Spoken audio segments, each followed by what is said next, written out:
seria muito mais simples, como outros assuntos também.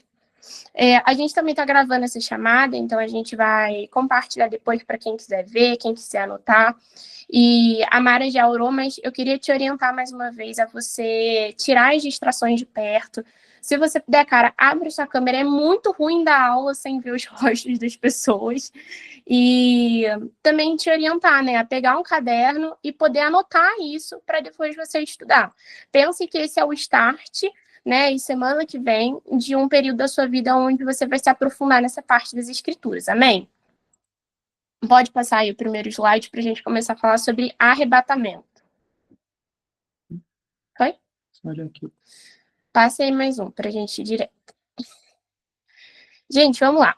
Os tessalonicenses também tinham dúvidas a respeito do arrebatamento dos vivos e da ressurreição dos mortos. Às vezes a gente acha que é do nosso tempo ter dúvidas sobre a volta de Jesus, que é só porque as pessoas estão comentando o tempo todo disso na internet, porque agora, né, aos nossos olhos já passou muito tempo.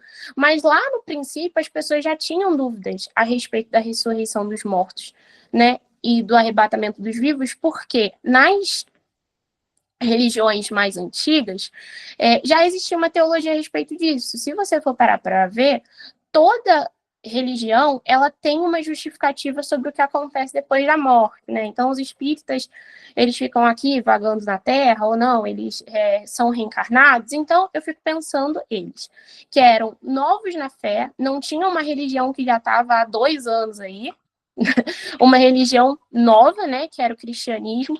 Imagine quantas dúvidas os tessalonicenses tinham, né? Os tessalonicenses não, os tessalônicos, né?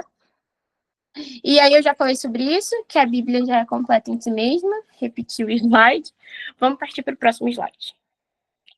Vamos lá.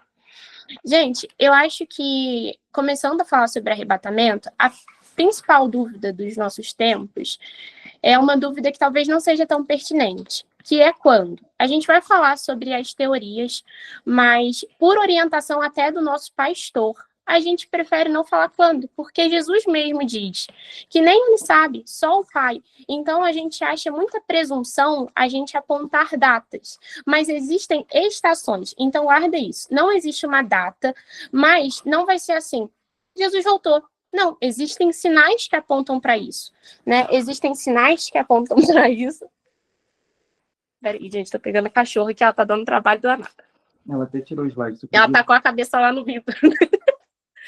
Mas nós acreditamos, gente, que sim, existem apontamentos proféticos de que a gente está perto do arrebatamento. Cada vez mais a gente vê sinais se cumprindo, mas isso não significa também que vai ser daqui a 5 anos, que vai ser daqui a 5 meses. O importante é a gente estar preparado. Mas bora lá. Me presta aqui, Pode ir. Vamos lá. A gente tem 2 visões principais dentro da igreja moderna. Existem outras? Existem, mas as principais é de um arrebatamento secreto. E esse arrebatamento secreto, qual é a característica dele? Ele acontece antes da tribulação, então ele é pré-tribulacionista, e ele é secreto. As pessoas elas ficam se perguntando, meu Deus, o que aconteceu? Aconteceu o arrebatamento? Não aconteceu? Sabe uma coisa que me lembra muito isso? Eu não sei quem aqui na infância, quem já é crente há muito tempo, acordou, não viu os pais e achou que tinha acontecido arrebatamento. Cara, isso acontecia muito comigo. Por quê? Porque eu achava que ia ser secreto, que Jesus ia voltar e a gente não ia saber o que está acontecendo, entendeu? Aí, minha mãe tá até rindo aí, mas quantas vezes, eu vou lembrar agora de um episódio da minha adolescência, aí, tá, Vani também, que eu e minha mãe, a gente estava sozinha em casa e a luz acabou.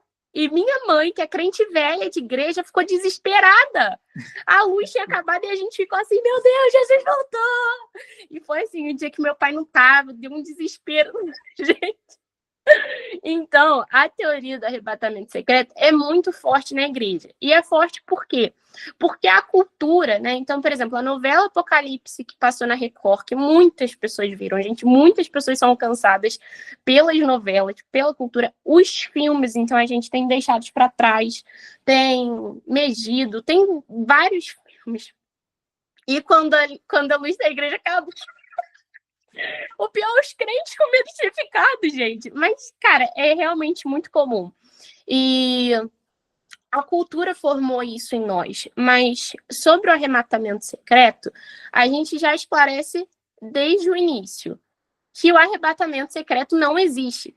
Nunca existia um fundamento bíblico de que Jesus vai voltar e a gente não vai saber o que está acontecendo, tá? Então a gente tem... Pode passar, amor. Coloquei um controlezinho pra tu. Ué. Aí, passou já. É porque tá na ordem diferente. É só jogar mais um pro lado. Deixa eu passar aqui. E tá totalmente na ordem diferente. Não tem problema não, gente. Eu abro aqui no meu celular. A gente tá prevenido contra os erros da tecnologia. Então, vamos lá. Eu queria, se você puder abrir, se a gente tivesse 3 pessoas aí, uma pessoa para abrir em Tessalonicenses, 4, 14 e 17. Quem pode abrir para mim? Dá um sinalzinho aí. David vai abrir. Aí eu vou pedir para alguém abrir em Mateus 24, 30. E eu vou ler Atos 1, 11. Show? David, se tu abriu aí, já pode ler. Ih, tu tá com o microfone mutado. Não estamos te ouvindo. Vou ler então, tá, irmão? Então, vamos lá, gente. Eu vou começar a ler Mateus 24, 30 e 31, enquanto outra pessoa pode ir abrindo aí. 1 Tessalonicenses 4, 14. Carol, Neusimara. Achei o gelado já, tá? Tá aqui, só tá na ordem diferente. Show. Vamos lá. Mateus 24, 30 e 31 diz: Depois, finalmente, aparecerá no céu um sinal da minha vinda e haverá profunda lamentação ao redor da terra. As nações do mundo verão o Filho do Homem chegar nas nuvens do céu com poder e grande glória. Ele enviará os seus anjos com o som de um poderoso toque de trombeta e eles reunirão os seus escolhidos dos pontos mais distantes da terra e do céu. Abre aqui para mim, primeiro. Isso em Mateus 24, 30 e 31. Em Atos 1, 11, e lhes disseram: Homens da Galileia, por que vocês estão olhando para o céu? Esse Jesus que estava com vocês e que foi elevado ao céu, voltará do mesmo modo que vocês o viram subir. Então, desde o princípio, o arrebatamento secreto, ele nunca teve fundamento bíblico. Mas quando que surge a ideia de um arrebatamento secreto?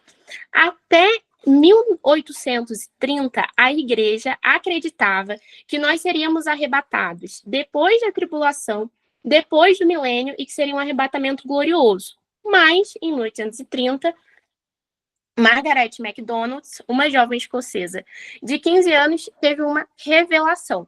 E essa revelação era justamente sobre o arrebatamento secreto. E ela tem um encontro com um teólogo que foi o grande responsável pela disseminação dessa teologia, que é o John Debbe. Quem já está mais familiarizado com escatologia já ouviu muito falar sobre ele. Ele é um teólogo pré-tribulacionista, então ele acreditava que Jesus voltaria antes da tribulação e que nós não veríamos, seria secreto, as pessoas se perguntariam o que aconteceu com os crentes na Terra. E foi daí que os filmes e a cultura foram criados. Tem uma música.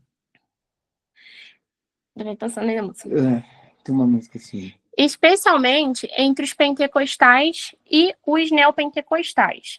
Então, como que essa teologia ela se popularizou ali? Por quê? Se a gente pensa que por 1830 anos a igreja acreditava que o arrebatamento seria glorioso, seria visto por todo mundo, as pessoas saberiam que Jesus voltou e saberiam que elas ficaram, saberiam que elas não eram salvas, né? Independente se fosse pré ou pós-tribulacionista ou mesotribulacional. Palavra impossível de falar, mas vocês entenderam. Durante a tribulação? Isso aí, durante a tribulação, que esse arrebatamento seria visto. Mas, há menos de 300 anos, surge a Margaret MacDonald com uma revelação de que esse arrebatamento seria secreto. Isso é disseminado pelas igrejas neopentecostais, pentecostais, então a Assembleia de Deus, principalmente pela Assembleia de Deus, porque foi a ascensão da Assembleia de Deus nos Estados Unidos, com o movimento da Rua Azusa, e a partir daí, a maioria da igreja adota essa ideia. O que muitos vão chamar de teologia escapista. Mas o próximo slide fala sobre isso. Pode passar. Vamos lá. E aí surge a teologia escapista, de que nós não sofreremos e não passaremos por nenhum tipo de tribulação, por nenhum tipo de perseguição. A gente vai escapar, né, do que a gente chamaria ali do início das dores e da grande tribulação de fato. Porém, esse talvez seja a maior armadilha para um cristão. E aqui eu não quero colocar se a gente vai ser arrebatado antes ou depois. Mas qual a nossa motivação para achar que nós vamos escapar da perseguição? Porque Timóteo diz: todos aqueles que desejam viver piedosamente em Cristo vão sofrer perseguições. A Bíblia, né, ela não fala sobre perseguições só nos fins dos tempos, né? Só nos últimos dias. A Bíblia é um livro onde cristãos de verdade sofrem, quer a gente goste, quer a gente não goste. Então a gente tem Estevão, a gente tem Paulo, a gente tem Timóteo, a gente tem João, a gente tem Pedro, quase todos os apóstolos, gente. Eles morreram ali, não foram de doenças, não foram de causas naturais, mas foram através de perseguições. Então, o fato de Jesus voltar antes da tribulação nunca foi uma garantia que nós não vamos sofrer. Tá? E essa teologia onde nós estamos evitando o sofrimento o tempo todo pode fazer com que a gente, por evitar o sofrimento, também evite se tornar mais parecido com Jesus. Porque a igreja metodista, e nós, eu e o Mateus, acredito até que o pastor Bruno também compartilha essa visão, sei que David e Mara também acreditamos que as perseguições, os sofrimentos, as dificuldades dessa vida tornam a gente mais parecido com Jesus. E se a gente adota só ideias escapistas, a chance da gente se iludir com o evangelho falso é muito grande. Ok? Então, bora lá. Qual é a visão? Eu queria falar... É porque os slides estão na ordem errada. Mas vamos lá. Acha isso aqui para mim, amor. Do tempo? Do tempo. Eu falei um pouco sobre o arrebatamento secreto e agora vamos para o grande motivo da gente se confundir aí entre as visões. Eu trouxe aqui as 3 principais visões de quando acontecerá.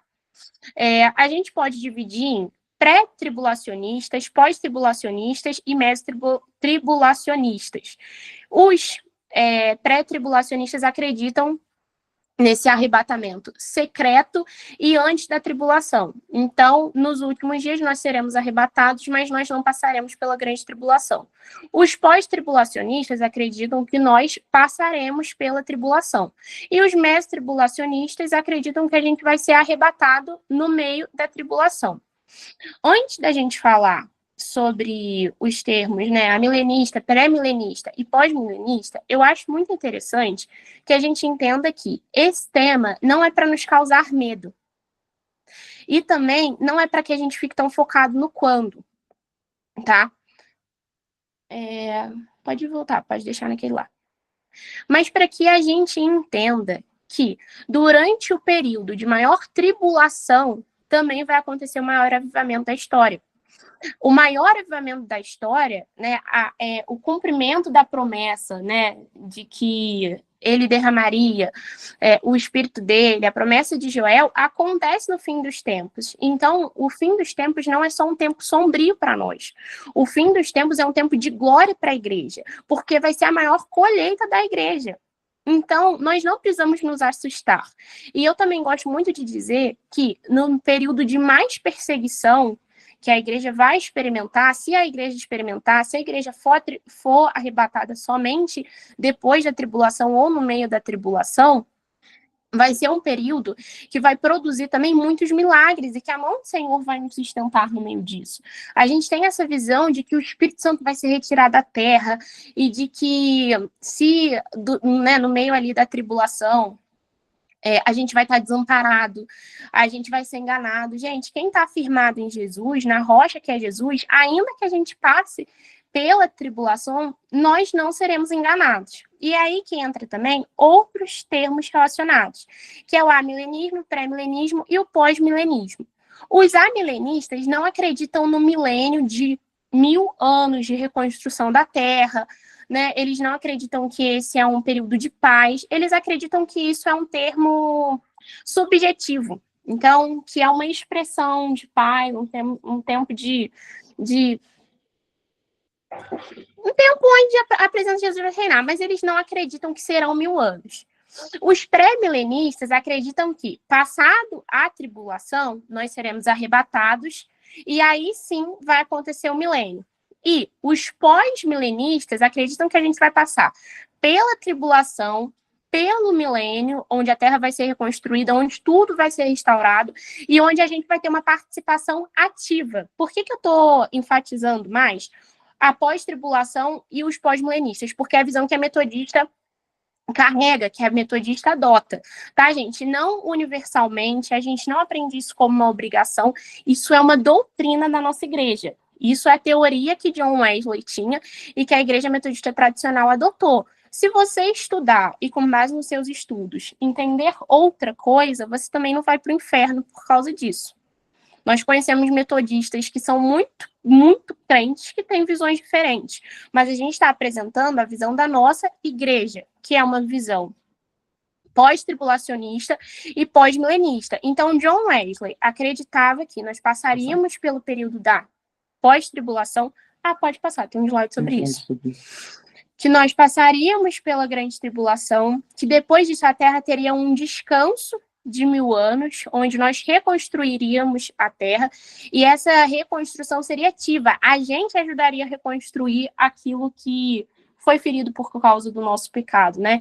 Então, tempo de descanso para a Terra, e no fim, nós seríamos arrebatados. As dúvidas em relação a isso, gente? São 1000 anos mesmo? Um dia para o Senhor é 1000 anos, 1000 anos para o Senhor é um dia? Não sabemos. E eu creio que se o Senhor quisesse que nós focássemos nisso, ele já teria revelado isso de forma muito clara na palavra dele. Mas isso não é o mais importante sobre, tá? O importante é que, independente de quando, a gente já vai fechar o assunto do arrebatamento, o importante é, quando nós seremos, mais importante do que quando, né, é que, mesmo se nós passarmos pela grande tribulação, que eu acho que essa é a chave, para que a gente entenda, nós seremos protegidos, nós viveremos o maior avivamento da história e esse será um período onde nós ganharemos no final, né? O fim da história a gente já sabe. Eu acho que o mais importante sobre a história a gente já sabe, que é que no fim das contas Jesus vence, o mal perde, Satanás, seus demônios são lançados no lago de fogo e nós temos vitória. Então, isso é o mais importante. Bora lá, gente. A gente vai passar agora para o anticristo. Que eu acho o anticristo um assunto que parece...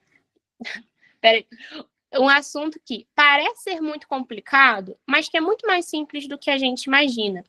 Mais do que isso, as pessoas têm tornado cada vez mais, né, com essa teologia maluca do anticristo, se vai ser o Bolsonaro, se vai ser o Papa, se vai ser um líder islâmico, se vai ser você aí de chique-chique da Bahia. Cara, independente disso, as pessoas elas têm tornado cada vez mais o anticristo como se ele fosse invisível. Invisível não, invencível. E essa é uma teologia do inferno, porque ele não é.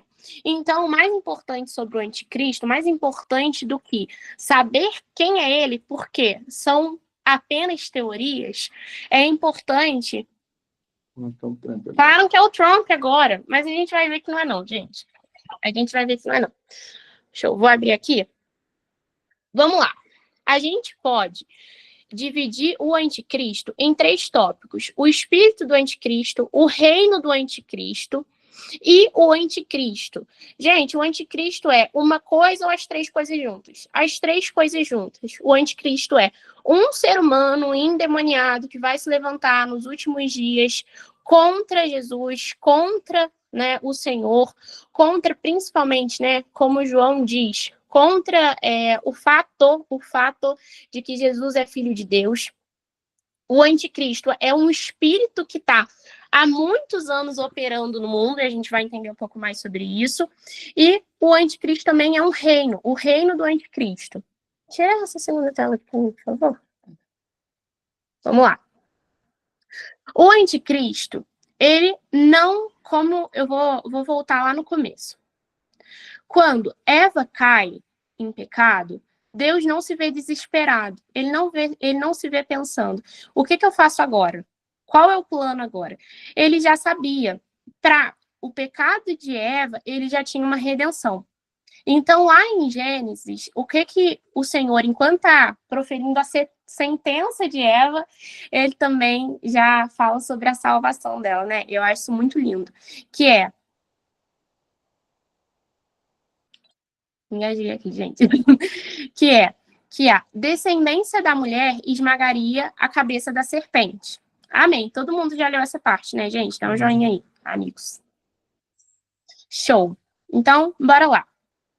A partir desse momento, Satanás ele percebe que ele não ganhou, que ele tem uma grande luta pela frente e que ele tem um inimigo. E o inimigo é a descendência da mulher. E a partir desse momento, Satanás vai levantando de geração em geração pessoas movidas pelo espírito do anticristo para destruírem a descendência da mulher.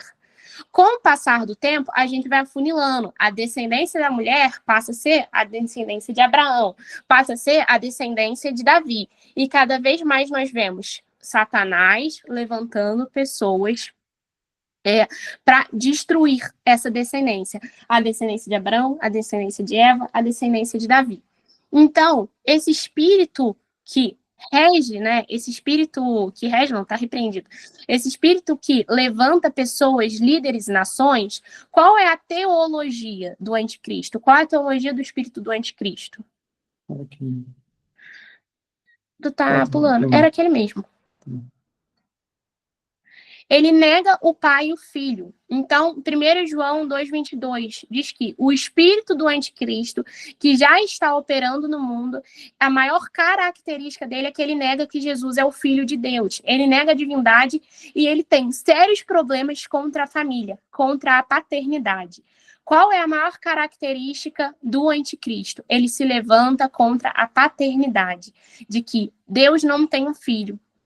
E com isso, ele destrói a nossa visão da trindade, da comunhão entre Pai e Filho e Espírito. Essa é a principal doutrina, essa é a principal teologia do anticristo. Segundo, ele busca colocar-se no lugar de Deus o tempo todo. A gente vê lá em Mateus 24, no sermão escatológico de Jesus, a gente vê em 2 Tessalonicenses, Satanás se colocando no trono que não é dele. Essa é a característica, né? E aí eu falei que Satanás, ele desde o começo usa pessoas e nações. Gente, se a gente for olhar para a Bíblia é uma história de guerra interminável, né? Como assim, Isa? Desde o começo a gente vê Moisés, né, lutando ali contra um povo que queria destruir o povo de Israel. Aí a gente continua vendo isso na Terra Prometida, guerras sendo travadas por um povo contra Israel. Isso acontece nos tempos de Davi, isso acontece no exílio babilônico. E durante esse período, eu queria destacar a primeira tipologia do anticristo. Quem estava no Flow, no sábado, viu falando sobre uma das tipologias de Jesus, que é a tipologia, né, do Jesus ali como cordeiro na Páscoa. A salvação, o resgate ali para o povo de Israel contra a praga que mataria os primogênitos no Egito. Então, a gente vê a tipologia de Cristo, do Cordeiro de Deus, desde o princípio da história. Mas a gente também vê a tipologia de Satanás. E qual é a primeira tipologia de Satanás? Caim. Pensa comigo. Satanás sabia que tinha uma promessa sobre a vida de Eva. Caim também sabia. E aí Caim fala, cara, eu sou mau. Eu não vou ser a descendência que vai acabar com a cabeça da serpente. Se bobear, eu sou a própria serpente. Então, de quem provavelmente virá a descendência que vai esmagar a cabeça da serpente? De Abel. E aí Caim se levanta no espírito do anticristo e mata Abel. A gente vê Faraó se levantando no espírito do anticristo, perseguindo o povo de Israel até ser jogado, né, com seu exército ali no mar. A gente vê Herodes, que a partir do momento que soube da promessa do Messias, manda matar todos os bebês daquele tempo. A gente vê imperadores romanos como Nero se levantando contra o povo de Deus, isso depois que Jesus já tinha vindo. E a gente vê Hitler. E aí eu citei Hitler e Stalin, embora existem várias figuras históricas que se levantaram contra o povo de Deus, Por quê? Hitler é de extrema direita e Stalin de extrema direita. E por que eu acho pontual a gente falar sobre isso? Eu falei extrema direita, extrema direita. Ih, tô maluca, gente. Hitler é de extrema direita e Stalin de extrema esquerda. Existem muitas pessoas que apontam, só porque a visão da direita é mais conservadora, que o anticristo ele vai ser alguém de esquerda. E, gente, nós vimos durante a história Hitler de extrema direita sendo levantado com o espírito do anticristo para matar judeus e Stalin de extrema esquerda sendo levantado com esse mesmo espírito para matar judeus. Então, a gente precisa parar de, na onda de coach falando sobre político, que o grande anticristo, ele é o Lula, ele é o Macron, só por causa de uma visão política, meramente política. Isso não representa os ideais do reino. Então, isso é uma mentira de Satanás. Vai que o anticristo vai ser de direita. Os crentes vão ser todos enganados. Por quê? Assumiu a posição que é de direita, o que a gente fala? Conservador, amém, aleluia. Nossa, até parece que o anticristo viria. E, da mesma forma, a gente vai lá e coloca pessoas e governantes de direita, não estou aqui assumindo nenhuma posição política, tá, gente? Só falando o fato, como os messias do nosso tempo, sendo que nós já temos um messias. Amém? Passa aí para o próximo slide, amor. Aí a gente falou sobre o espírito do anticristo e a gente tem a pessoa do anticristo. Um homem literal, um líder político e religioso dos últimos dias. Então, esses dias eu compartilhei um meme na minha rede social de que meu maior medo quando eu era pequena era ser o anticristo. Eu ficava pensando, gente, se o anticristo pode ser qualquer pessoa, será que eu não sou o anticristo? Enfim, acho que se você é cristão e você nunca pensou isso, cara, eu acho que eu que sou doida mesmo. Mas na minha cabeça, eu poderia ser mesmo o anticristo. E aí, que eu me toquei que eu moro em Teresópolis, no interior do Rio de Janeiro, né, gente? Até parece. Mas realmente, todo mundo, quem nunca, tá vendo? É, porque a Larissa também bate muito bem, então nós não. Enfim, gente, bora lá. O anticristo, ele já, desde o seu nascimento, ele vai assumir uma posição, tá? De influência. Então, o que eu acredito que seja essa referência a um líder político e religioso, que é o que a gente acredita? Provavelmente será de uma descendência, né? A gente fala muito sobre isso nos estudos teológicos, que ele vai ser um descendente já de pessoas importantes. Então, ele não vai ser uma pessoa que vai nascer numa família aleatória. Ele provavelmente já nascerá com muito prestígio, vai ter a melhor educação, vai ter a melhor capacitação para que ele se torne o próprio Satanás na Terra.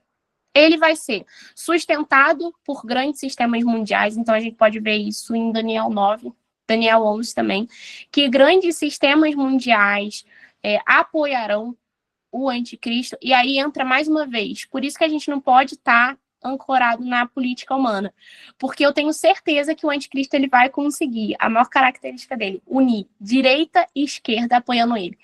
Ele vai ter uma unanimidade dos grandes sistemas. Ninguém vai se levantar contra ele, os grandes sistemas se levantarão com ele. Ele vai promover a paz, vai fazer alianças. Então a gente vê nos filmes, né, aquele demôniozão grandão se apresentando como o anticristo, mas a gente precisa saber que ele vem como um anjo, ele vem como luz na Terra, e ele vem para promover a paz mundial e fazer alianças, inclusive com Israel e entre Israel e os seus inimigos. E o judaísmo, gente, para quem não sabe, os judeus, eles acreditam que o Messias, ele vem para trazer paz entre Israel e seus inimigos, né? Ou derrotar os inimigos de Israel. A partir do momento que um homem ele faz alianças, inclusive com Israel, é enorme a chance de que o povo judeu seja enganado. Por isso que nós precisamos orar tanto para que eles tenham a revelação de Jesus. E ele também vai ter poder sobrenatural. Um poder que não vem do Senhor, mas ele terá grande poder. Pode passar o próximo slide. De onde vem o anticristo? Qual lugar que ele vem? Se a gente já falou que não é de Xique-Xique, Bahia, que não é de Teresópolis, que não somos eu e nem você, que não é o Mateus, de que não é o David, o anticristo, de que a gente não corre esse risco, Daniel 9, 26, 27, aponta que o anticristo, o príncipe, ele será levantado de um reino que já destruiu Israel. Por muito tempo, por causa desse versículo, nós acreditamos, quando eu falo nós é porque a imensa maioria da igreja acreditou que o anticristo seria um anticristo europeu. Por quê? Quem destruiu Israel lá, assim que Jesus ele volta para o céu? O Império Romano. Né? O Império Romano foi o maior perseguidor de Israel. Só que a grande verdade é que o Império Romano passou. E quem continuou sendo um grande inimigo de Israel, lá desde o primórdio até hoje? O Oriente Médio, que são os vizinhos de Israel. E quem são os vizinhos de Israel? São os descendentes de Ismael e Esaú. E aí, essa é a visão, tá? Esse aqui cortou... Deixa eu ver. Esse coisa cortou... É que você tá assim, decente. Tá bom, tem problema não. Vou abrir aqui. Enfim, gente.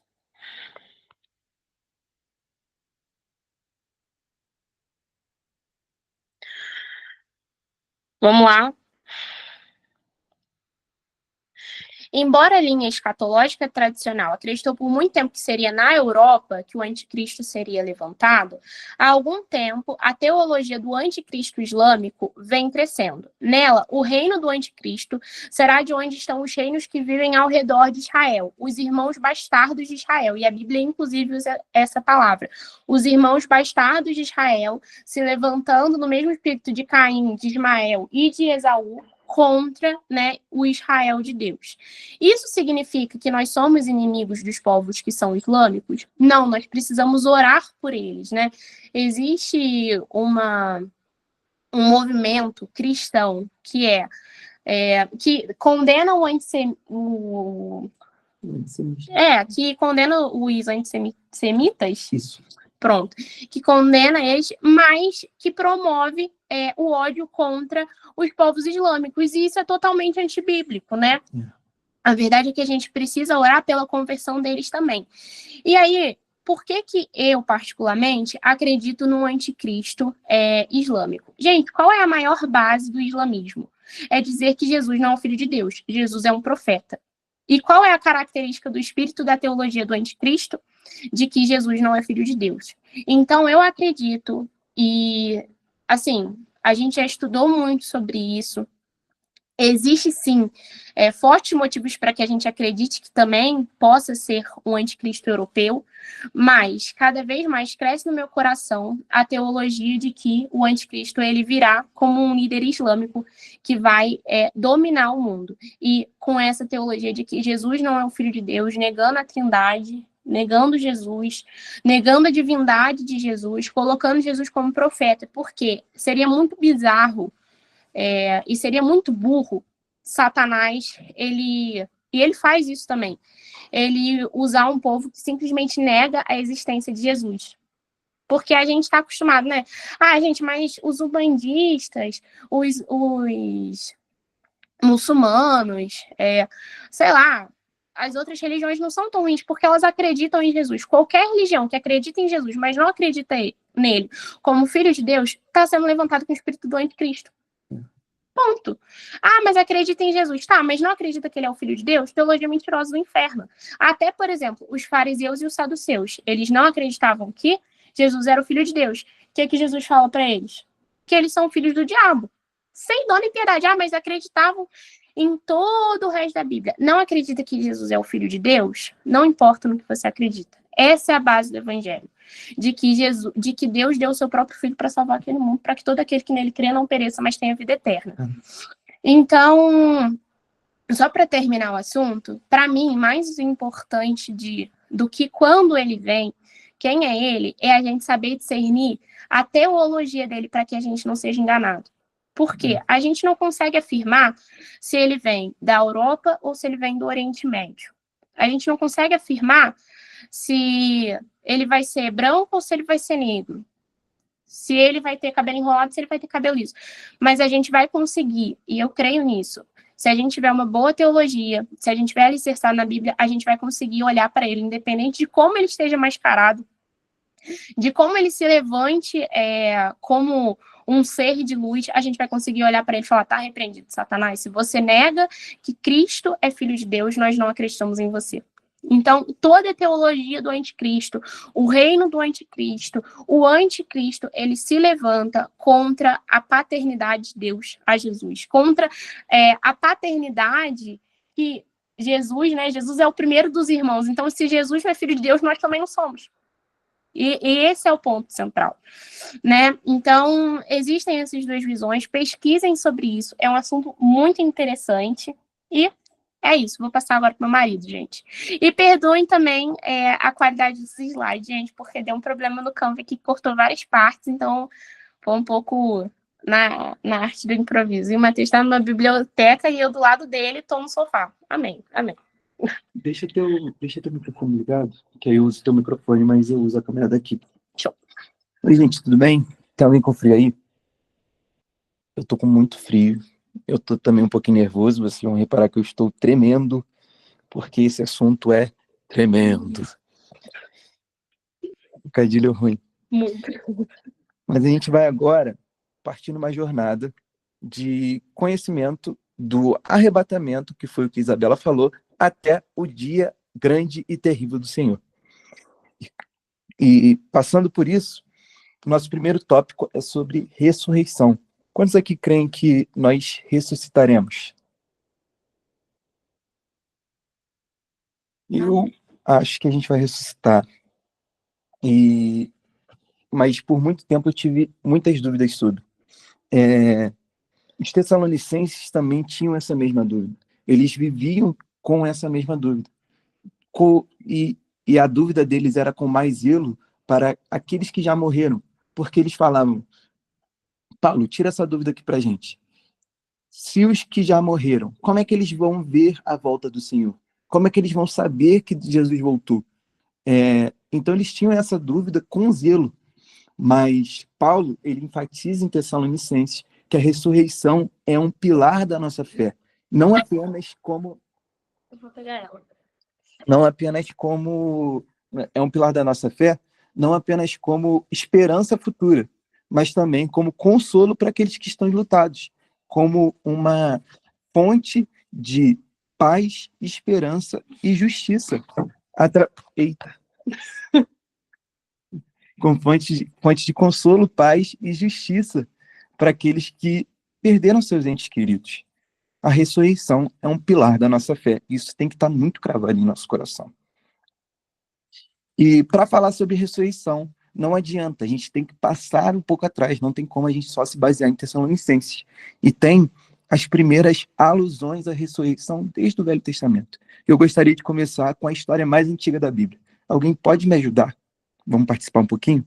Abrindo em Jó 19, 25, por favor. Quem abrir já pode meter no bronca aí, por favor.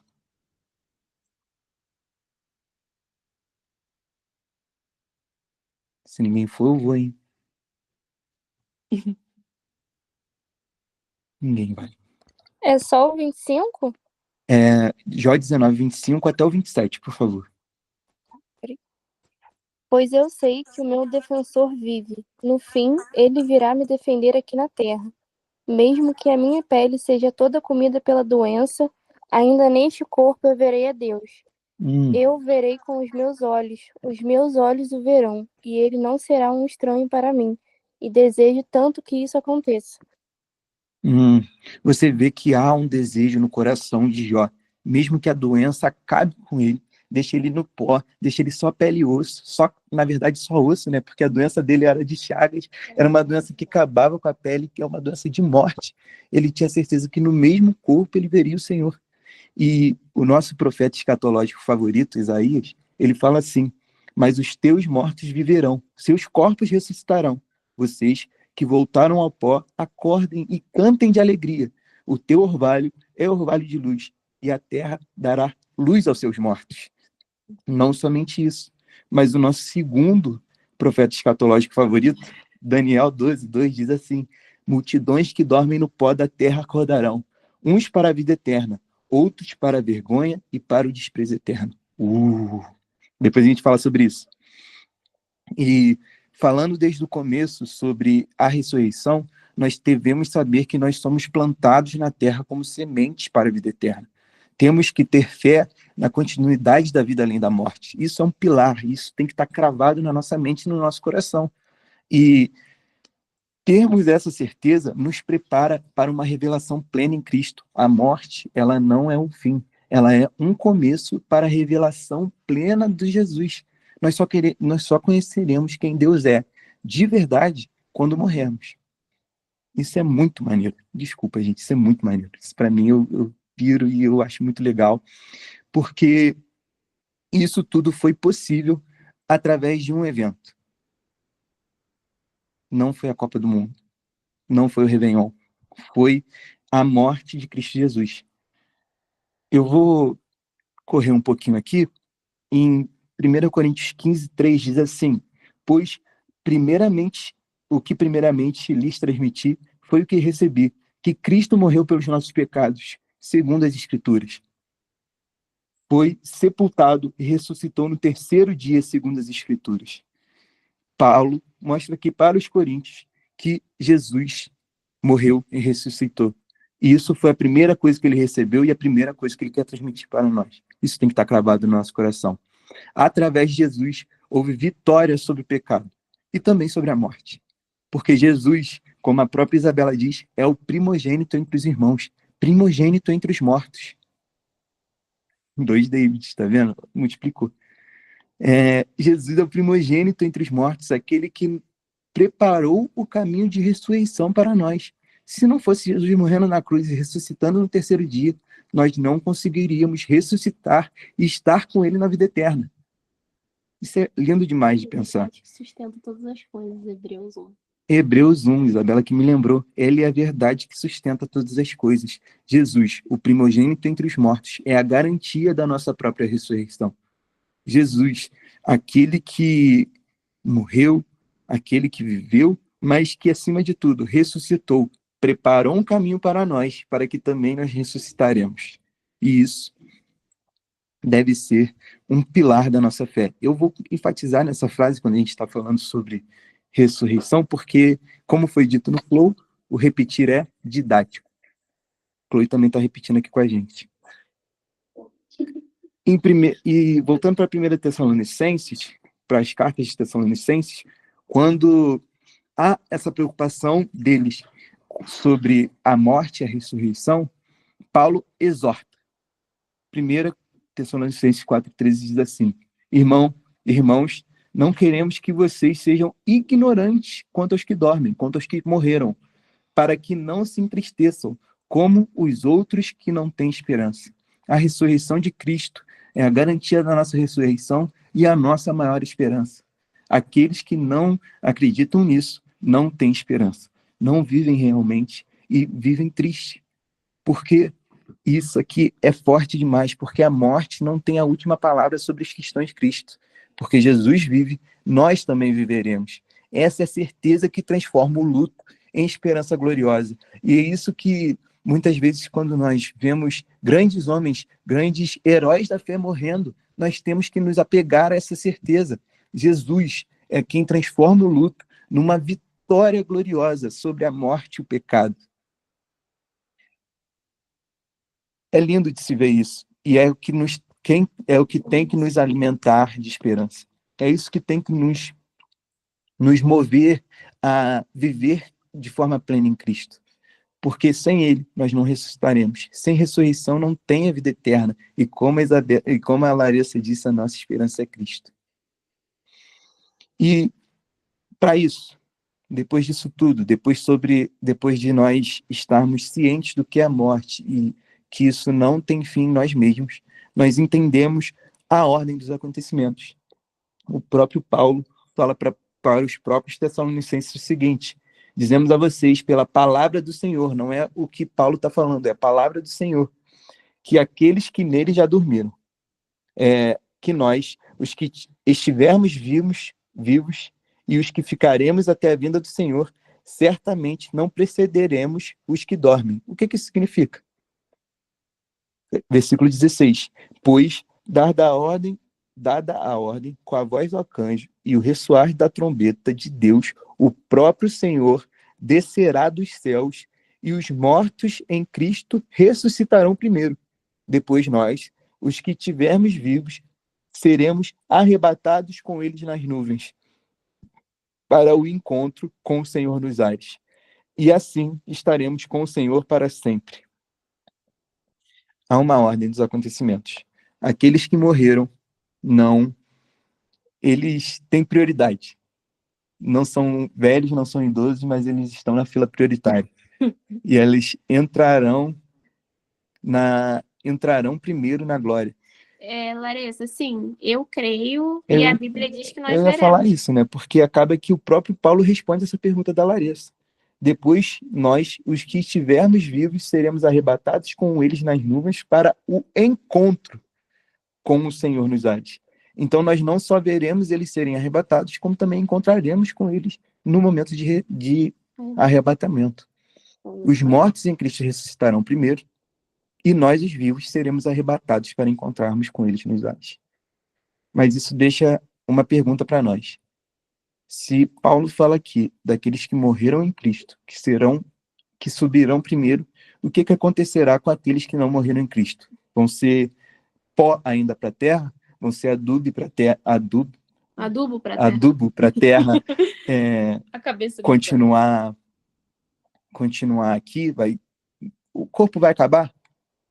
Há uma ordem dos acontecimentos, isso eu sempre tenho que frisar. Haverá para eles a ressurreição, assim como a nossa, mas a ressurreição para o juízo. Então, eles vão ser arrebatados depois do arrebatamento dos salvos. Não isso. Eles serão ressuscitados para o juízo. Entendi. Gente, eu perguntando aqui também, porque eu estou aprendendo também. Apocalipse 20, 12. Vi também os mortos, grandes e pequenos, em pé diante do trono. E livros foram abertos. Outro livro foi aberto, o livro da vida. Os mortos foram julgados de acordo com o que tinham feito, segundo o que estava registrado nos livros. O mar entregou os mortos e os que nele havia, e a morte e o Hades entregaram os mortos que neles havia. E cada um foi julgado de acordo com o que tinha feito. Isso significa que não importa onde morreu, não importa se está no lugar mais tenebroso, será devolvido para o julgamento, para o dia terrível e grandioso do Senhor. Isso a gente fala um pouquinho depois. Porque, acima de tudo, nós devemos fincar nossas estacas na ressurreição em Cristo. Nem se foi cremado, não escapa, não vai escapar. Gente, o povo se crema achando que vai escapar do juízo. Nem isso. Vamos levantar lá das cinzas do Rio Paquequé. Vamos embora. Vai juntar tudo igual. Eu não sei se eu sou muito nerd para falar isso, mas vai juntar tudo igual o efeito reverso do Thanos. Em vez de queimar assim, espalhar, vão tudo se juntar de novo. E isso não vai ter jeito, porque assim como a ressurreição, vamos falar que foi a. Muito boa, muito Larissa, tá boa. Assim como a ressurreição para eles é um temor, né? É uma coisa para decepção, para nós é uma esperança. A esperança da ressurreição não tem que nos levar para uma vida plena e boa, tipo, eu já estou crente, eu já vou ressuscitar, não tem o que fazer, e vocês que são brancos que se entendam. Não é isso. Deve levar-nos à dedicação. E, para isso, nós temos que buscar a santificação em todo o tempo. Não só apenas a santificação da mente, não só apenas a santificação do corpo, mas também a santificação do espírito. 1 Tessalonicenses 5:23 diz assim, que o próprio Deus da paz os santifique inteiramente, que todo o espírito, a alma e o corpo de vocês sejam preservados irrepreensíveis na vinda do nosso Senhor Jesus Cristo. Eu vou ler o 24 também, que fala assim, aquele que os chama que o chama é fiel e fará isso.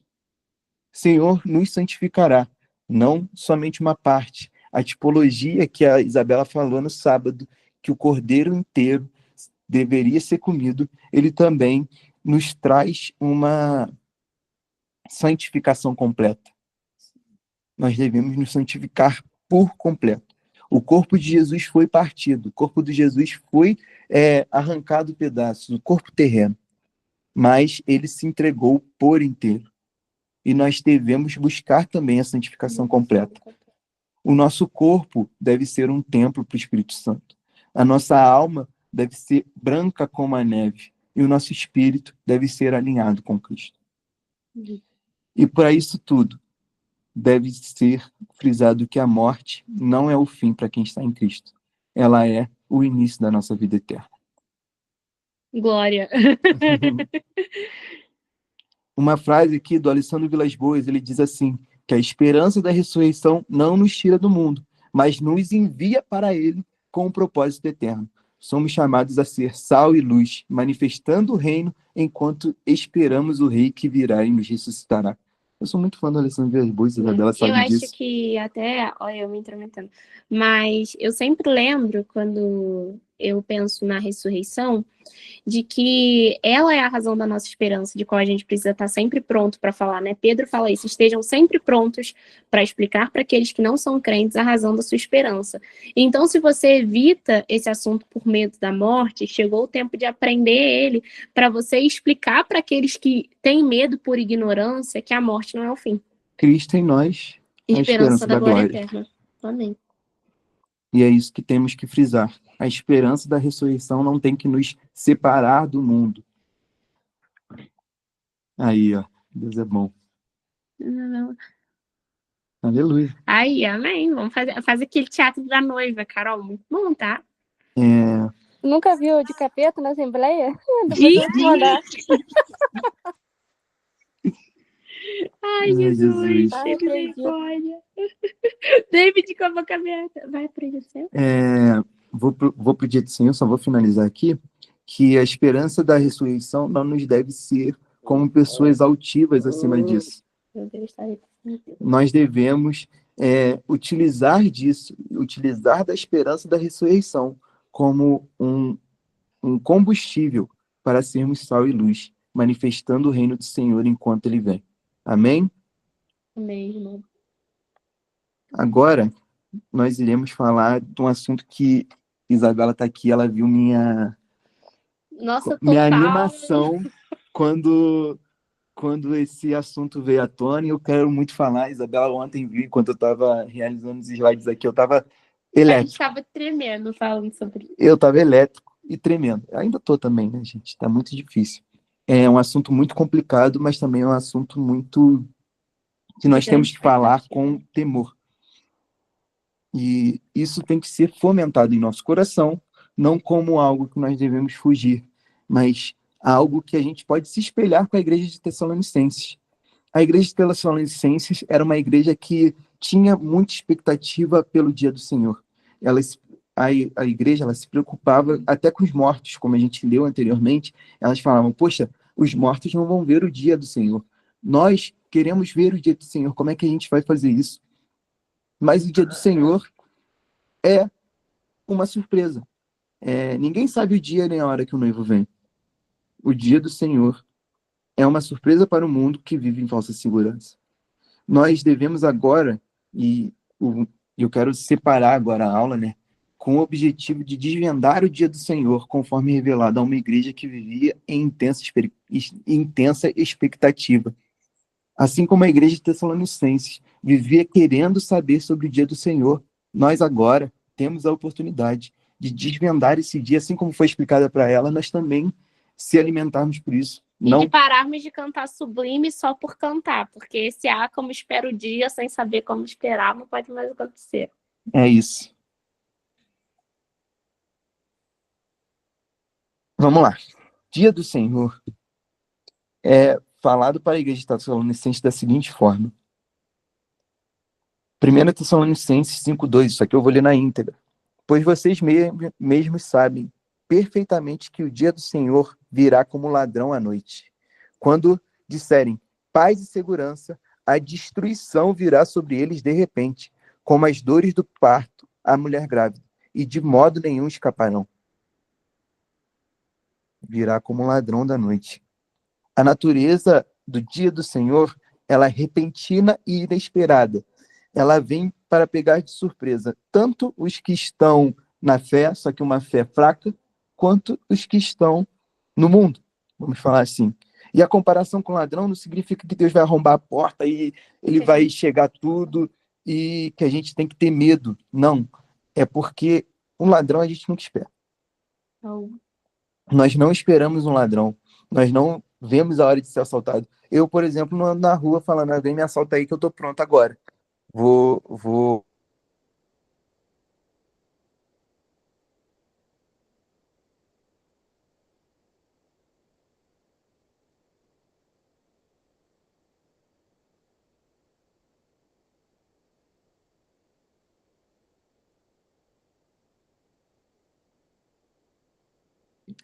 Desculpa, a gente estava mexendo no celular, acabei saindo da reunião.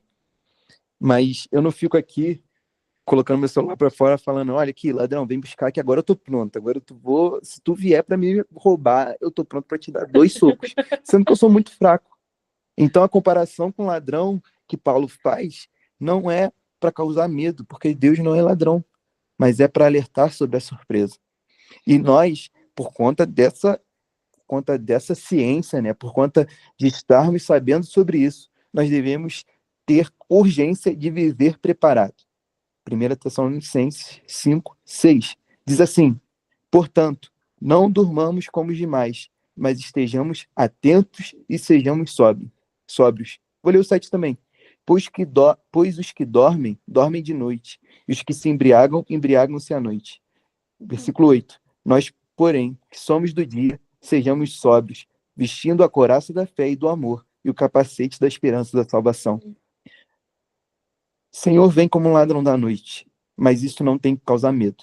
Isso tem que nos causar um combustível de estarmos sempre preparados. Os que dormem vão dormir de qualquer jeito. Os que podem dormir não terão desculpa para fazer, vão dormir de qualquer jeito. Mas nós, que somos, como Paulo falou aqui, que somos do dia, que somos o dia, sejamos sóbrios, acordados e plenos, vestindo a couraça da fé e do amor e o capacete da esperança, que é Cristo Jesus, e da salvação, que é Ele também. E agora, sobre o dia do Senhor, né? Agora vamos falar sobre o dia a dia mesmo. Eu queria que alguém lesse esse versículo para mim. Malaquias 4:5. Alguém pode abrir esse versículo enquanto eu vou lendo aqui o comentário da Larissa. Interessante que, como o trabalho de parto, dá sinais que vai acontecer, porém não sabemos exatamente a hora do nascimento. Assim também é o Senhor. Tu pegou um pouquinho da minha aula, eu ia falar sobre isso daqui a pouco, mas é exatamente isso. E, Lara, eu acredito principalmente que o dia do Senhor ele virá como um ladrão para quem não conhece as escrituras e para quem não sabe identificar os sinais dos últimos dias.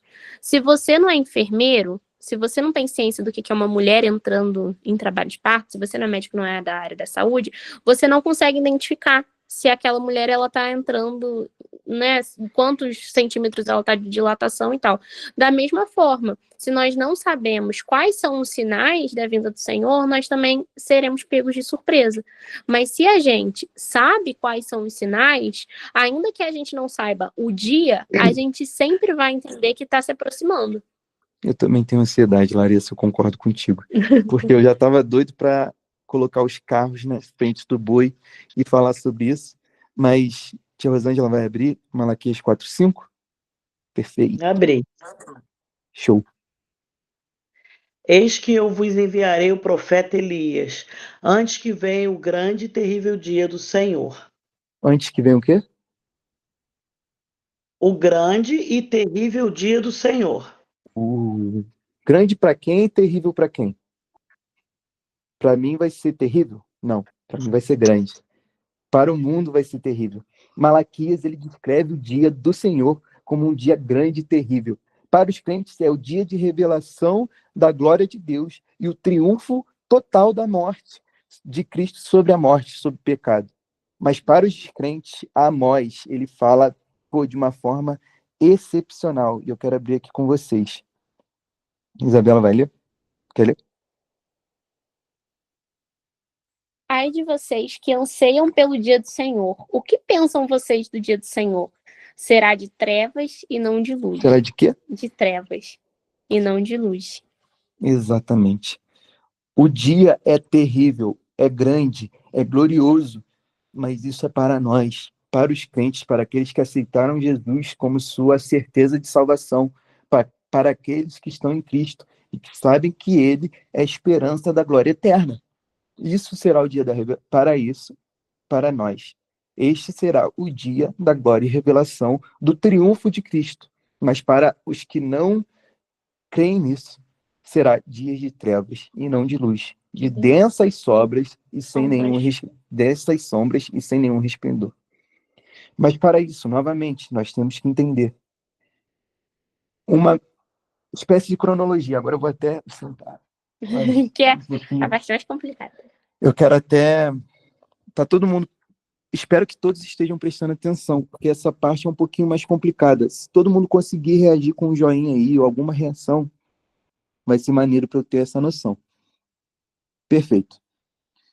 Temos que entender sobre cronologia, temos que entender sobre tempos. Nós temos que entender sobre últimos dias, dia do Senhor, e também um que eu quero colocar aqui, que são os três principais para mim, que é o ano agradável do Senhor. Vamos primeiro falar sobre o ano agradável do Senhor. Isaías 61. Abre aqui para mim, por favor. Deixa eu ler.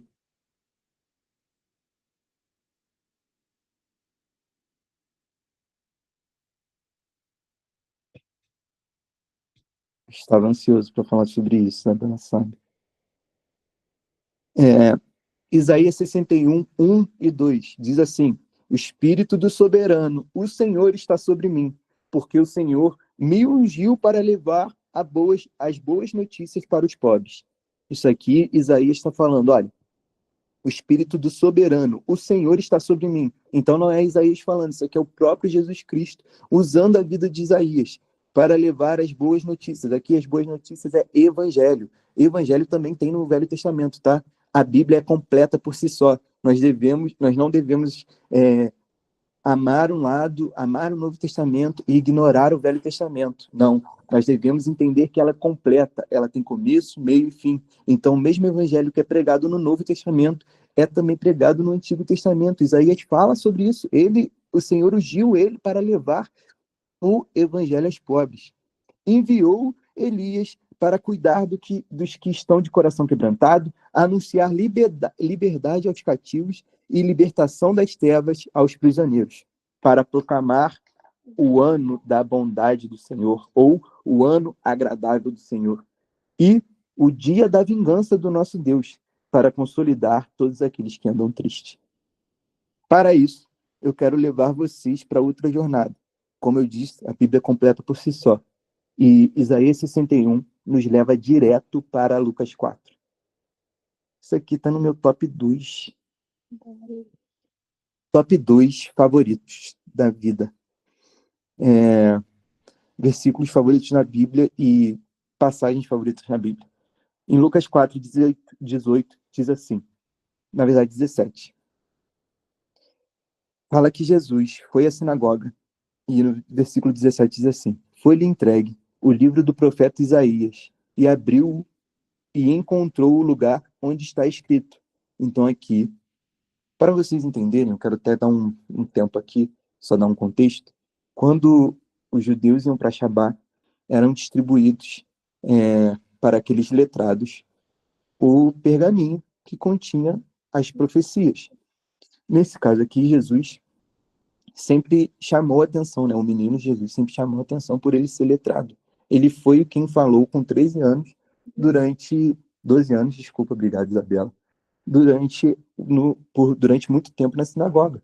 Ele conversava sobre teologia, né? Vamos falar assim. E foi a ele entregue, não pego, Jesus não pegou, foi entregue a ele pelo ajudante da sinagoga esse livro aqui que era para ler. Isaías 61. E Jesus fala da seguinte forma, versículo 18, capítulo 4, versículo 18. O Espírito do Senhor está sobre mim, porque ele me ungiu para pregar o evangelho aos pobres. Ele me enviou para proclamar liberdade aos presos e recuperação de vista aos cegos, para libertar os oprimidos e proclamar o ano agradável do Senhor. E Jesus para por aí. Versículo 20 diz assim, então ele fechou o livro, devolveu o assistente e assentou-se. Na sinagoga, todos tinham os olhos fitos nele.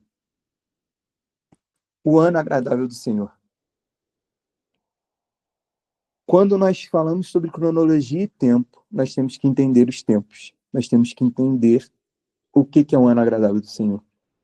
Quando Isaías foi possuído pelo Espírito do Senhor e o próprio Jesus falou através de Isaías, ele falou que Jesus proclamaria o ano aceitável e também o dia terrível.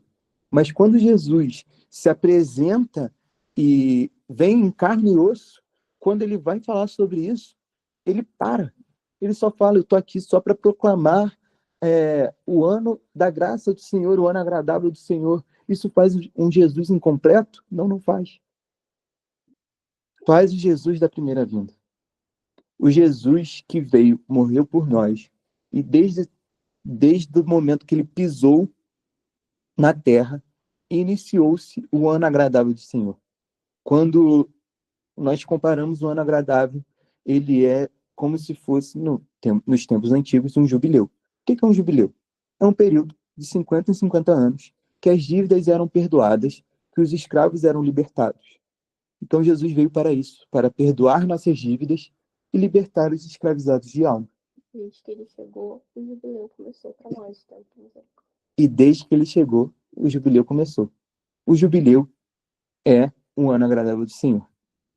Então, desde quando Jesus pisou na terra, o ano agradável do Senhor se iniciou. Consequentemente, em sua contemporaneidade... Nossa. Obrigado. Tenho língua presa e falei correto. Tenho língua presa e falei. E não vou repetir. Em sua contemporaneidade, o ano agradável do Senhor também são os últimos dias.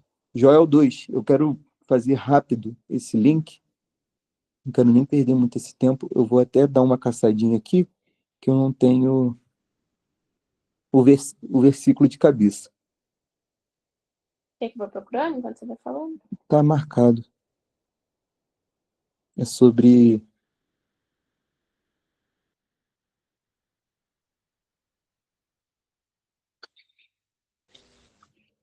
Joel 2, versículo 28, fala assim, nos últimos dias, e depois disso, derramarei o meu espírito sobre todos os povos. Seus filhos e filhas profetizarão, os velhos terão sonhos e os jovens terão visões. Até os servos e as servas derramarei meu espírito naqueles dias, e mostrarei as maravilhas no céu da terra, sangue, fogo e nuvens de fumaça. Então, peraí. Os últimos dias serão os dias que o Espírito Santo será derramado sobre a terra, mas o Espírito Santo já não foi derramado lá em Atos? De novo, Jesus veio para fincar o ano agradável do Senhor, e a partir da vinda de Jesus iniciou-se os últimos dias. Porque os últimos dias é diferente do dia do Senhor. E nós já estamos vivendo nos últimos dias, então, desde que Jesus veio à Terra? Exatamente. Jesus pisou na terra os últimos dias. Atos, quando fala de Atos 2, quando quando Pedro começa a sua pregação, ele fala, hoje se cumpriu a profecia de Joel. Então, peraí, se a profecia de Joel se cumpriu há 2000 anos atrás, por que nós ainda estamos aqui? A promessa de Joel não era para o dia do Senhor? Não. A promessa de Joel era para os últimos dias. Os últimos dias acontecem desde quando Jesus pisou na terra. O avivamento já aconteceu, mas aconteceu em parte. O avivamento está acontecendo, né? A maioria das teologias acredita que, com o final dos tempos, que foi o que eu expliquei lá no começo, a gente vai ter ali o fechamento do avivamento que começou lá em Joel. E aí, várias teologias também... Não fala, porque eu achei que não estava no seu foco. Não, tá aqui. Então, os últimos dias, o avivamento de Joel, o avivamento de Atos 2, Já aconteceu, mas aconteceu imparcialmente. Termina o raciocínio, que eu ia falar sobre isso agora. O raciocínio é o seguinte: o avivamento, ele começa em Atos, mas ele termina só na última colheita, na última e grande e gloriosa colheita. Na última colheita, exatamente isso. Então, quando nós temos entendimento sobre esses tempos, entendemos que Jesus iniciou o ano de perdão e não, também uma referência muito boa que eu tenho, que eu gosto, é Isaías 64. Fala quase exatamente o que Joel falou, só que em outro tempo, e Isabela falou aqui no meu ouvido, Abacuque 3 também. Abacuque 3. Então, o avivamento descrito em Joel não é apenas o avivamento em Joel, mas também é descrito durante a Bíblia toda.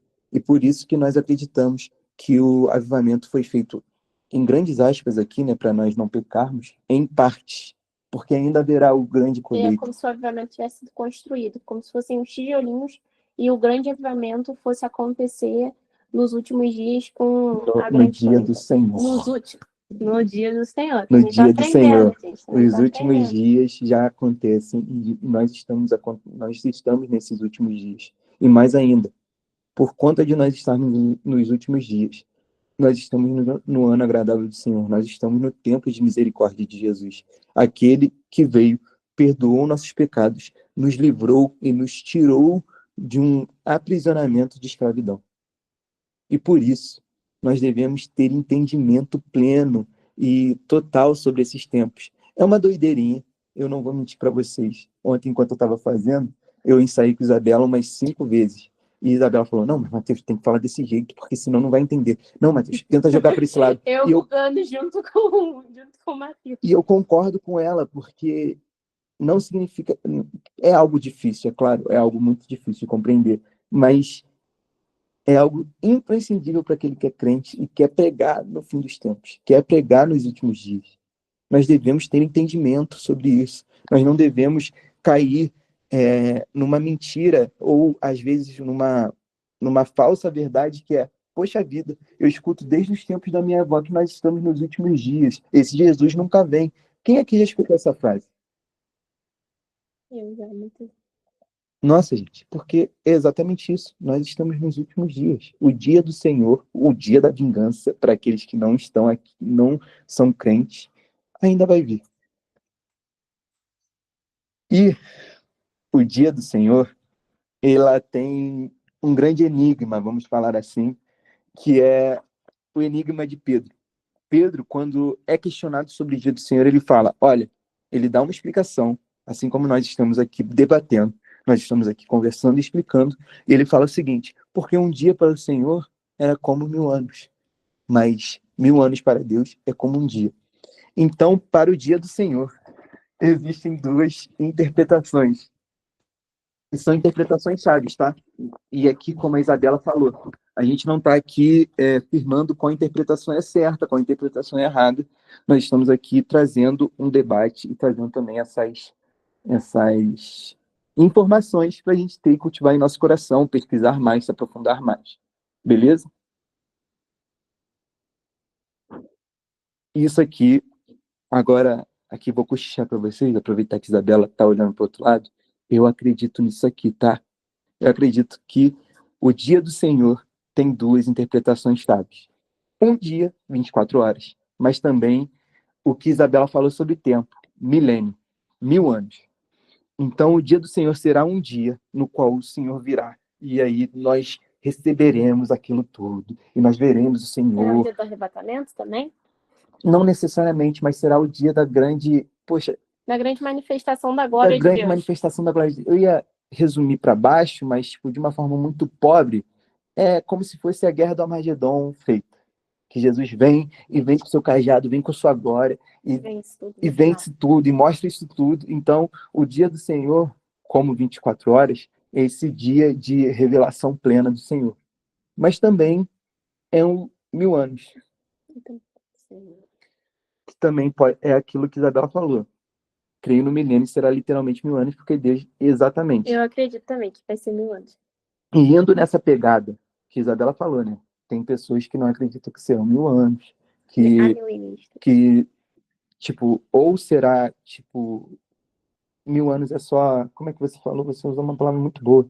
É figurativamente. É que os amilenistas acreditam que o milênio é uma expressão de que Hum, o milênio é um dia, porque se 1000 anos são como um dia como ano, os amilenistas acreditam então que o milênio ele vai ser só um dia que vai ser um dia assim tão memorável que vai ser como se ele tivesse durado muito tempo. Basicamente isso. exatamente. Então, a gente também pode levar essa interpretação como os 1000 anos do Senhor. Então, uma visão amilenista é o dia de 24 horas. Uma visão milenista também é o dia que o Senhor governará 1000 anos. Qual que é a base disso? Apocalipse, se eu não me engano, 20, fala sobre isso. Os 1000 anos que Jesus virá e colocará a sua opinião, o seu governo, a sua total opinião mesmo, né? Não tem o que falar. A cultura de Jesus será estabelecido. É o Pai Nosso. Trazer o Pai, céu para a terra. é o Pai Nosso. Pai nosso que está no céu, santificado seja o seu nome. Venha a nós o teu reino. Então, o dia do Senhor, os 1000 anos do Senhor, que ele será o governante, é onde ele irá implementar o seu reino sobre a terra. Hum. Amém? Tá todo mundo comigo? Eu entrei numa viagem que eu gosto muito, então eu acabei me perdendo na empolgação, não vou mentir não. Eu estava muito empolgado. Então, falando agora continuando sobre o dia do Senhor, nós devemos entender o que é o grande e terrível dia do Senhor, né? Por que que ele é terrível? Por que que ele é um dia de vingança? E quando se fala sobre a vingança do Senhor, eu estou pegando aqui minha colinha, que a vingança de Deus, ela não é uma vingança humana.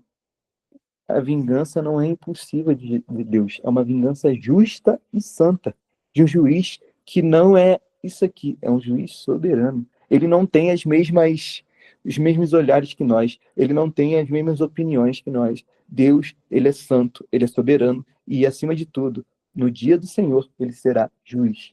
E o juiz soberano, retribuição justa e santa daquele que é juiz soberano.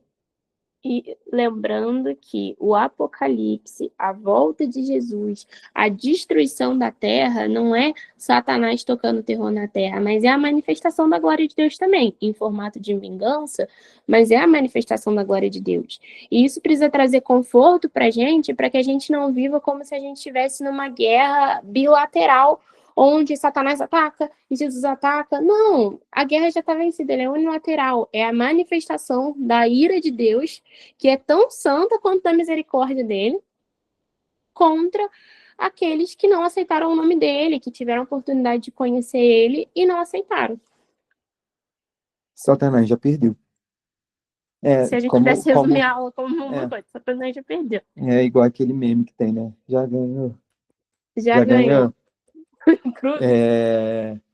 Segundo Tessalonicenses 1:8 diz assim: Ele punirá os que não conhecem a Deus e os que não obedecem ao evangelho de nosso Senhor Jesus.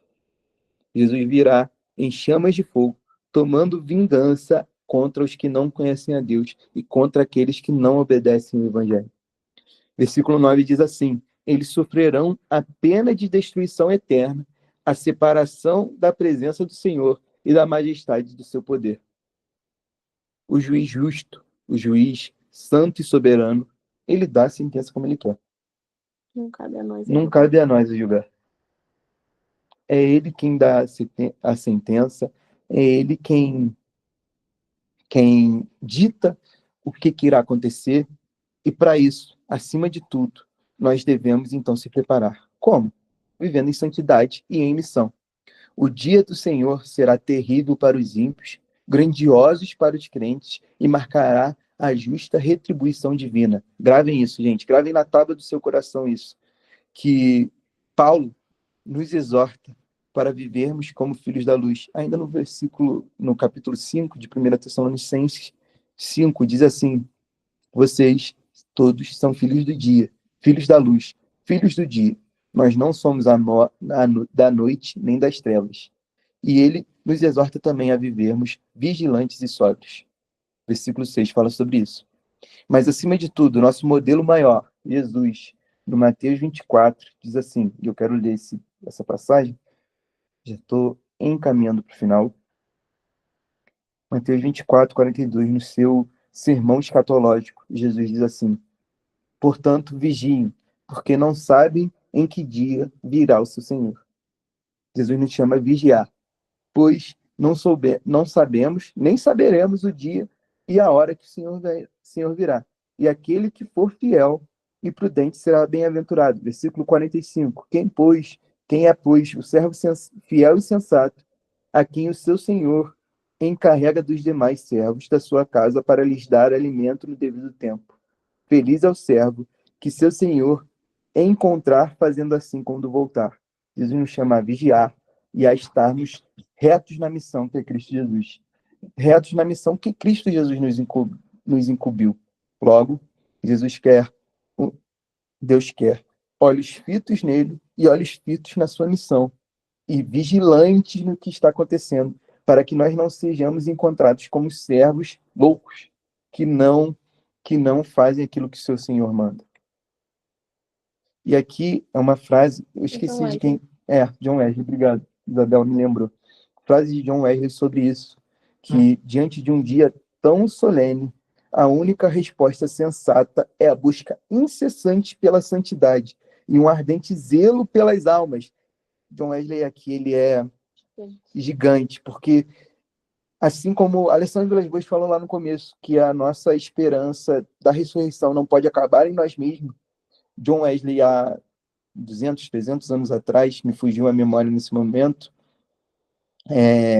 falava que a única resposta sensata ao dia do Senhor é uma busca pela santidade própria, mas um zelo ardente em nosso coração pelas almas que estão lá fora. Para que assim nós não sejamos achados dormindo, mas trabalhando para o Mestre até que ele venha. E é isso que nós temos que guardar em nosso coração na aula de hoje. Nós iremos finalizar agora, e nós devemos ter a ciência e também termos a consciência de que o dia do Senhor, o dia da volta dele, não será um dia para nós termos medo. E de que o que a gente não sabe é porque não nos cabe. Tudo que nos cabe é fazer, toda a santidade que a gente precisa ter, todas as características que a gente precisa ter, estão explícitas na Bíblia. Então eu penso assim, que aquilo que é a missão de Deus, ele não precisa revelar tudo a gente, né? E mais uma coisa, Cristo, ele não precisa das nossas suposições, ele não precisa das nossas teorias da conspiração, ele não precisa dos nossos TikToks infundados, sem verdade bíblica, sem teologia. Ele precisa do nosso conhecimento bíblico, entendendo que Deus, ele não é Google, ele não tem a missão de sanar todas as nossas curiosidades. Nós não aprendemos teologia, nós não aprendemos escatologia para sanar as nossas curiosidades. E também não é só para isso, mas também não é para nos esfriar, porque esse mito que a teologia, que a letra mata, que a letra esfria, isso é mentira, gente. Precisa te fazer ficar tão encantado e tão surpreendido pelas escrituras, igual o livro tão surpreendido pelas escrituras que você vai amar mais ao Senhor. Exatamente, uma teologia com base findada e fincada em Jesus Cristo, ela aquece o nosso coração para nós não sermos enganados por qualquer vento de falsa doutrina. E é isso que nós estamos fazendo aqui, a Neusimara está fazendo aqui como liderança do DIP. Nos firmar na palavra, nos deixar tão profundo para que nós não sejamos levados para qualquer vento de doutrina. Isso. Porque se nós não sejamos como casa firmada sobre a areia, qualquer vento que bate. É isso aí. E aí, antes, agora a gente vai passar oficialmente, não sei se vai ser o David e a Amara que vão encerrar a aula. David, já viu o joinha aí. É muito importante que a gente entenda, a gente ouve muito, que o primeiro amor é aquele amor de quando a gente conhece Jesus e de que depois esse amor esfria. Mas a verdade é que quando nós conhecemos a Jesus, nosso amor não esfria, ele amadurece. Né? Porque quanto mais nós conhecemos ao Senhor, né? E Oséias, não, eu acho que é Coríntios, gente, agora eu me perdi na referência, mas é conhecer e prosseguir conhecendo o Senhor. Entendendo que quem, pois, conheceu a mente do Senhor, né? Quem, pois, conheceu a mente do Senhor? Quem foi o seu conselheiro ou... Quem primeiro deu a ele para ser restituído. Agora eu me perdi, mas nós não precisamos saber tudo. Porém, nesse mesmo capítulo diz que nós temos a mente de Cristo. Então, as coisas são reveladas a nós que buscamos e que temos a mente de Cristo. É isso, amém. Vou mandar pro David, senão a gente não para de falar no caminho. Só me deixar uma reflexão. Poxa, desculpa, a gente vai começar. David, pode? Porque eu tava. Não, é porque a gente tava aqui. Eu tava muito ansioso por esse assunto, eu tava muito feliz, eu tô agraciado de verdade, porque nós temos que ter essa ciência que John Wesley fala, que uma letra passa, ela é sem fundação, mas uma letra acompanhada de uma experiência real com o Espírito Santo nos leva ao pleno avivamento. Wesley, ele era defensor e ele amava isso. E nós também, como jovens que cremos no avivamento, no grande avivamento do grande dia do Senhor, de que quando nós estivermos passando por grandes tribulações, nós teremos também grandes glórias e grandes colheitas, nós devemos ter essa certeza de que uma letra infundada é totalmente fundada em Cristo Jesus e nos leva além. Amém. Eu vou mutar meu microfone, senão vou continuar. Aleluia. Vocês me ouvem? Todo mundo me ouvindo agora? Meu Deus, hein? Que glória. Eu acho que nós tivemos alguns problemas técnicos por isso, né? Porque tivemos uma baita aula aqui. Quem não sentiu a presença do Espírito Santo, não sei se estava aqui, de verdade, porque é surreal, né? A gente aprofundar na palavra, a gente conhecer, né? Então, acho que muito pontual de tudo que a Isabela e o Matheus, pô, nos ensinaram literalmente, né? Aquilo que Deus deu a eles de conhecimento.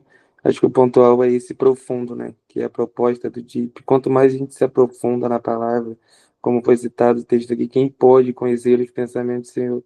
Cara, Jesus, ele nos dá a liberdade de cada vez mais conhecer e prosseguir em conhecer Ele, né? Eu acho que esse é nosso lema, é prosseguir em conhecer Ele cada vez mais.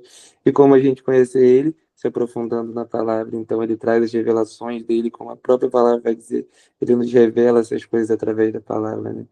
Então, queria pedir desculpas por problemas técnicos, sejam eles de luz, né, de energia total, né? Não podemos. Quem quiser abrir o microfone também pode ficar à vontade, tá, gente? Já estamos no momento final, então a gente vai ter um tempinho para quem quiser falar alguma coisa, pontuar algo também. Agradecer primeiramente a Mara, né? Que é a nossa responsável, está na frente desse projeto tão lindo que Deus nos deu, né? Que cada vez mais a gente crê que a gente vai avançar, a gente vai prosseguir em juventude para estar firmados na palavra, né? Não fazer algo que dá na nossa cabeça, mas simplesmente aquilo que Deus nos direciona, né? Porque a gente costuma dizer uma frase que eu gosto muito: quem tem palavra tem norte, né? Sabe para onde vai. Então, quem é firmado na palavra tem um verdadeiro destino, né?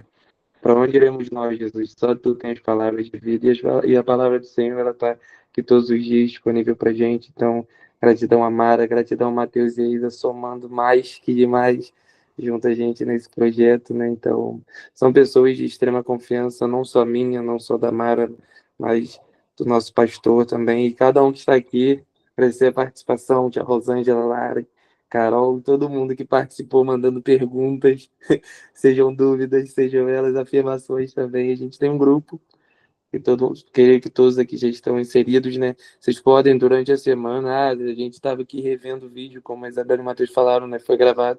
Estava aqui revendo o vídeo, a gente ficou com dúvida nisso aqui. Gente, o grupo é exatamente para isso.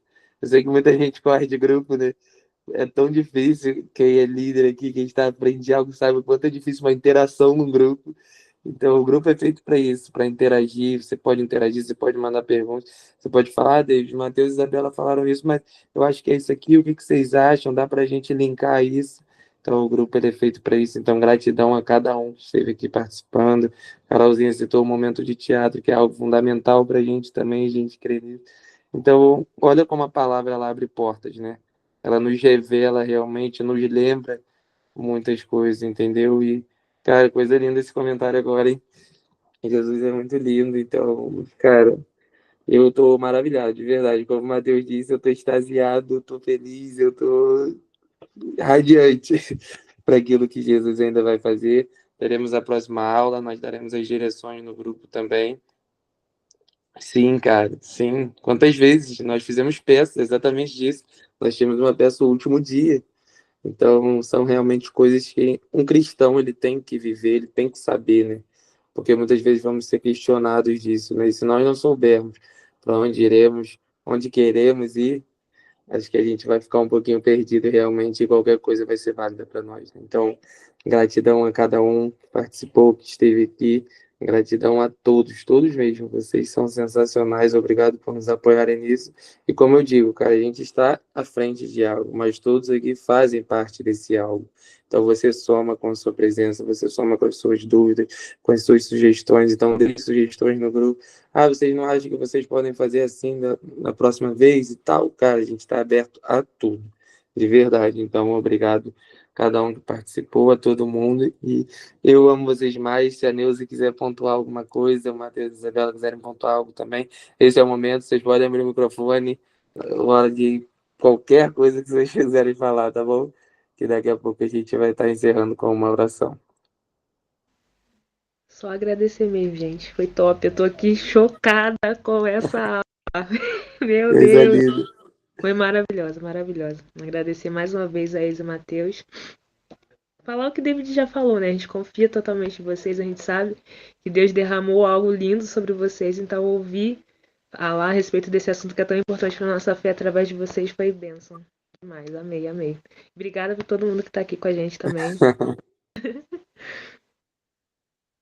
Pode falar, tia.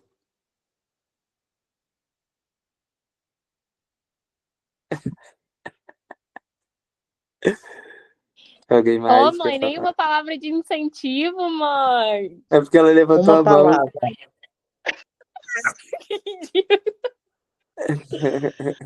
Não, eu não posso falar não, porque eu sou muito suspeita. Eu já conheço Glória. esses dois aí, ó. São bênção mesmo. Coisa A linda. gente tem muita coisa para aprender, né? E a gente vê como tem gente assim vivendo com medo, apavorado, porque não busca conhecimento. Essa coisa pronta que eles falam da internet, do Google, que tudo tu busca lá, fez com que você ficasse preguiçoso por pesquisar, buscar fonte segura. E, na verdade, está tudo na palavra, quando a gente busca através do Espírito Santo. E quando a gente busca, a gente espera com alegria. A gente sabe que a gente pode vir a passar por tribulações, como a gente já passa no dia a dia. É, Mas a gente aguarda esse dia com alegria, porque, como a Isabela falou, Mateus, a gente já sabe o fim da história.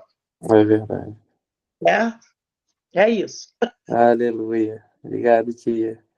Lares, querem pontuar alguma coisa? Carolzinha, quem estiver conosco, quem quiser pontuar algo, esse é o momento dessa hora.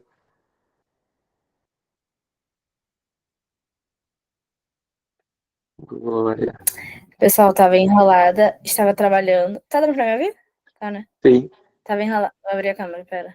Não sei. Ah, tá. Tava enrolada, estava trabalhando, mas estava ouvindo tudo aqui. E fiquei muito feliz, gente. Fiquei muito feliz, foi muito bom. Pontuaram coisas excelentes aí. É sempre bom ter esse momento da gente estar junto, estudar a palavra. Acho que essa é uma base que a gente quer trazer, né? Para esse momento novo dos jovens, que não é só ajuntamento na igreja, não é só aquela coisa ali de... Às vezes parece uma festa, né?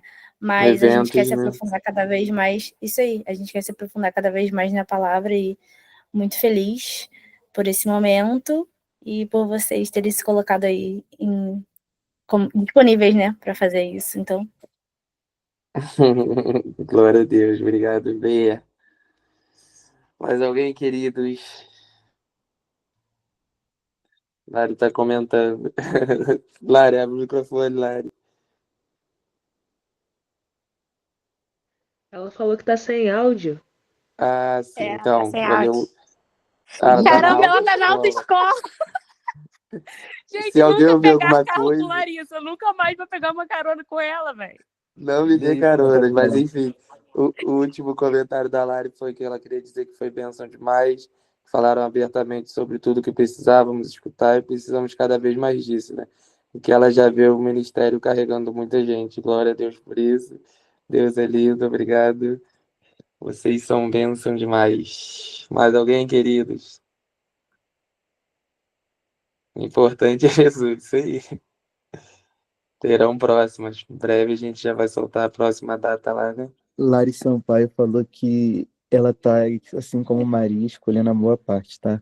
Ela mandou aqui no privado. Ela falou que não quer saber da autoescola, quer saber da boa parte. Gente, É tá isso aí. anotado. Nunca pegar carona com Larissa. Larissa na autoescola, De a Bia escatologia, ela sabe. A trabalhando. carona pro céu a gente pega, mas agora carona pra terrena, carteira Carteira não não dirige. dirige. Ah, gente. Amém. Quem dirige, Ô, dirige. David, Ressurreição dos ora aí, mortos, David, gente. ora aí pra nós. Ressurreição dos mortos. Ora. Vamos- Amém, queridos. Senhor, meu Deus, meu Pai, muito obrigado, Deus. Pai, obrigado porque o Senhor é o Senhor dos nossos dias, dos últimos dias, o Senhor é o Senhor do tempo, Pai. Então, te agradecemos pelo que o Senhor tanto nos ensina e nos revela através da Tua palavra. Pai, te pedimos que cada vez mais o Senhor seja o cabeça desse projeto, seja o cabeça dessa juventude, seja o cabeça da nossa igreja, Pai. Porque é o Senhor quem vai ditar todo o ritmo, tudo o que iremos fazer e para onde iremos andar, porque todas as palavras de direção são tuas, Jesus. Então eu te agradeço por cada pessoa que esteve aqui, quem não pôde estar, mas tinha vontade também, que possam estar nas próximas, que o Senhor abençoe a família de cada um que esteve aqui, Pai, que essas mensagens na qual recebemos e aprendemos aqui, possamos também espalhá-las, Pai, porque nosso papel, Pai, a nossa responsabilidade é essa. Nós somos ministros do Teu Evangelho, Pai, e levaremos a Tua palavra por onde quer que seja. Se um dia nos tirarem Bíblia, se um dia nos tirarem tudo, Pai, a Tua palavra estará guardada no nosso coração, Jesus. Então, continue nos ensinando, nos movendo em prol da Tua palavra, em prol da vida, Pai. Em nome de Jesus, obrigado por tudo e tanto. Amém. Glória a Deus. Queridos, amo todos. Muito obrigado a todos que participaram. Como eu disse, temos nosso grupo. Quem quiser mandar sugestão, dúvida, qualquer coisa que vocês quiserem falar lá, fiquem bem à vontade. Em breve tem mais. A gente vai anunciando tudo. Então, sigam nas nossas redes sociais para estarem por dentro de tudo. Amém? Gente, tirar foto. É Vamos foto. tirar. Se geral puder abrir a câmera aí, fica legal, né? Todo mundo tira uma foto do seu próprio celular e manda lá no grupo. Todo mundo tira um printzinho aí e manda lá no grupo. Já tirei o meu aqui. Tira de novo, tira de novo. Gente, Larissa. Tira de novo. Calma aí, vou Vai, tirar o vai, print abre aqui, aí, gente. abre aí, Calma aí, só um momento. Abre aí. Quem puder abrir a câmera, Dá um abre aí. print aqui. Calma aí. 1, 2, 3 e... Oi. Oi, gente. Show, Ô, gente. Glória. Muito obrigado, meus queridos. Larissa, vai estudar, rapaz. Larissa, presta atenção no trânsito, Larissa. Pelo amor de Deus. Vai levar todo mundo de Teresópolis pro céu. Bom demais. Tomara que não seja ela na carruagem. Meu Deus. Vambora.